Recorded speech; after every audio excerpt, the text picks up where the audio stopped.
नमस्कार, आप देख रहे हैं द फ्रीडम वॉइस और मैं हूं आपके साथ अनन्या मिश्रा।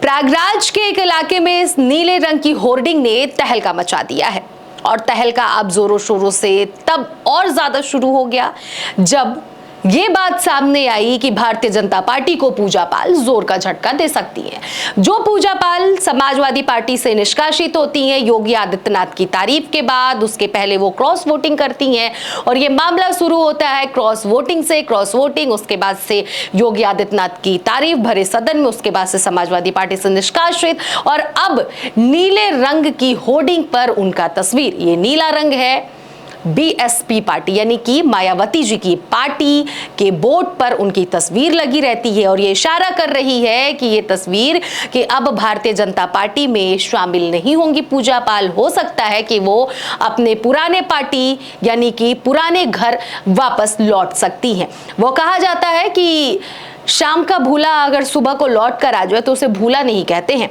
लेकिन यह कहावत हो सकता है कि शायद पूजा पाल पर ठीक बैठे, हो सकता है नहीं भी ठीक बैठे, क्योंकि कुछ लोग ये भी हैं, एक पक्ष ये भी कहता है कि ये ना भारतीय जनता पार्टी की हो सकती हैं,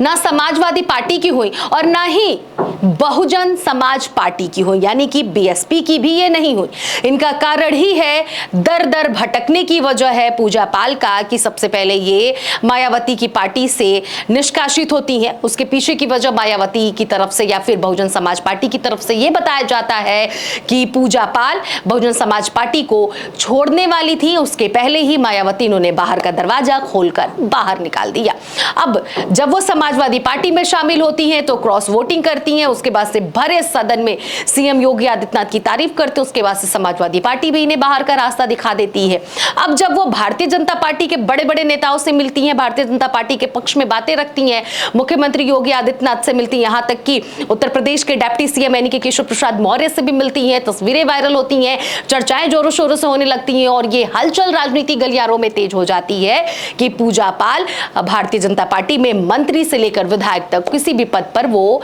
आसीन हो सकती हैं। लेकिन अब इन सब के बीच में सवाल ये खड़ा होता है कि जो धोखेबाज महिला, जिसको धोखेबाज का टैग मिला है, जिसको ये कहा जाता है कि विधवा होने पर वो ट्रम्प कार्ड खेलती हैं, पति के नाम पर घड़ियाली आंसू बहाती हैं, जनता का प्रेम बटोरने के लिए विधायकी की कुर्सी ना जाए, बनी रहे, चाहे किसी भी पार्टी में वो रहे, पर विधायक की कुर्सी नहीं जानी चाहिए। और लोगों की जो राय होता है, लोगों का जो प्यार होता है, मोहब्बत होता है, वो अपने मरे हुए पति के नाम पर खेलते रहे यूं ही और आजीवन बिता ले। लेकिन अब इनका पर्दाफाश हो चुका है। लेकिन ये होर्डिंग इशारा कर रहा है कि क्या भारतीय जनता पार्टी ने भी इनके धोखेबाज होने की वजह से उसे अपनी पार्टी में नहीं लाएगी, या फिर 27 के चुनाव में विधायकी का जो टिकट जो चर्चा हो रहा है कि मिल सकता है किसी पार्टी से भारतीय जनता पार्टी की तरफ से, क्या भारतीय जनता पार्टी की भी आंखों की पट्टी खुल गई है पूजा पाल को लेकर, क्या वो भी इन्हें टिकट नहीं देगी? इसीलिए अब अपने पुराने घर को वो लौटने वाली है। लेकिन सवाल ये भी खड़ा हो रहा है कि पुराने घर से भी इन्हें धक्का देकर बाहर निकाला गया था, तो क्या मायावती फिर से जिस हाथ से इन्हें धक्का मायावती ने दिया था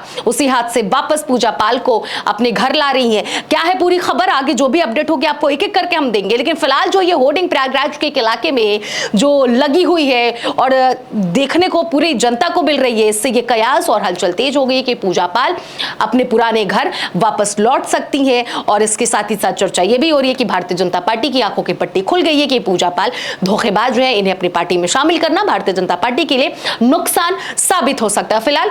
राजनीतिक गलियारों से यही खबर आ रही है, जो खबरें आ रही हैं हमने आपको बताई। बाकी खबर जो भी होगी, जैसी भी होगी, जरूर आप तक अपडेट पहुंचाएंगे। लेकिन फिलहाल आप इस पूरी खबर पर जो भी राय रखते हैं जरूर कमेंट बॉक्स में जाकर अपनी प्रतिक्रिया दीजिएगा। और आप देख रहे थे द फ्रीडम वॉइस।